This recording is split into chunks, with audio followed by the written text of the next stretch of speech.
The Galip nut grows all the way through from Indonesia all the way down to Vanuatu through the Pacific Islands. And it's a rainforest tree and it's really nutritious. It's high in zinc, it's high in iron. So people have been growing it and using it in village life for thousands and thousands of years. So it's a really important part of traditional culture and Indigenous culture in those places. We didn't know that there was market potential, and that was part of our research project, is to find how do we process and package this thing, and then how do we sell it? What sorts of things would people buy? What kinds of products would people buy?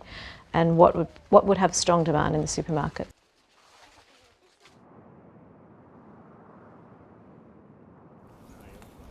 They're nice and low, actually. They're really good. Yeah, these ones, they'd be fully grown, wouldn't they? Yes, yeah. Full size now. They have reached a full size. That bunch there is now ready to fall. So in 1 or 2 weeks, even 3 weeks time, you will see that all the nuts will fall off that bunch. When they're harvesting the Galip nut, it can just be picked up off the ground. You don't have to climb trees or anything like that. It's very easy to harvest. When it goes purple, it gets ripe and then it falls to the ground. Traditionally, that's the women and children's job. And one of the good things about this crop is that we knew that if we commercialised it, it was going to benefit women and children. So when we started the project, the only way you could buy Galip nut was at the roadside markets, fresh wrapped in banana leaves. So there wasn't really any kind of industry at all. There were a lot of doubters. A lot of people said, well, people won't buy this, it's an Indigenous food, people won't value it, they'll buy the cheap peanuts from other countries instead. And they didn't really believe there was going to be a market for this product. What we did is we made some product and we tested it in the market. And that was really the whole point of the research. Let's test the market and see what happens and see what sells and what doesn't sell. It sold so quickly that we were always sold out. And then suddenly everyone's like, oh, I think I want to invest in this. I think I want to get involved, because they could see that there was a real market potential. And that was the breakthrough. That's what changed everything in terms of being able to commercialise this, because it gave people the confidence to say, well, okay, maybe I want to have a go at this. Our key relationship was with National Agricultural Research Institute, NARI, in Papua New Guinea, and they were the ones that really did all the on-the-ground work about how do we process this. We had to figure out how long is this shelf stable for, is it good quality? We designed experiments, and then they would run through those experiments, then we worked with them on, okay, well, this is what it means and this is what we should try.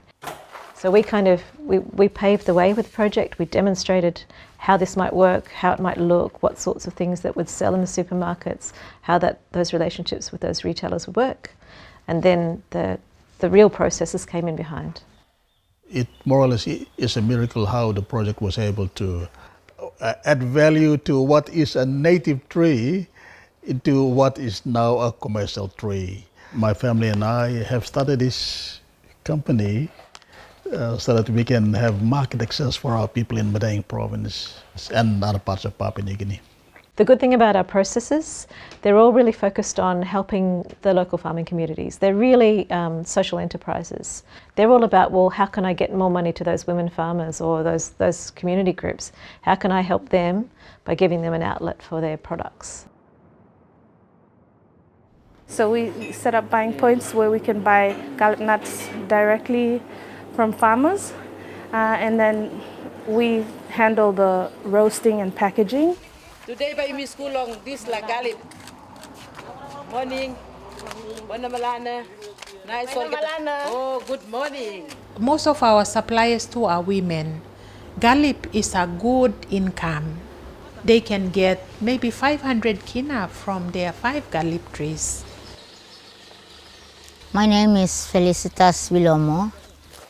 Galip is very, very useful. It's another cash crop. Just now you go get it, go and sell it, get money, go and buy what you want. I buy food for the family, like school fees, clothing.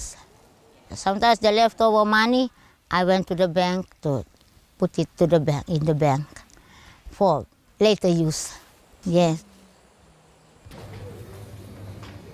We started with the domestic markets and we have now regular domestic sales. We've invested heavily in exhibiting at international food shows. In 2022 we attended the SISAL Paris International Food Show, so it's the biggest show in the world. And to our amazement we won the SISAL Innovation Award.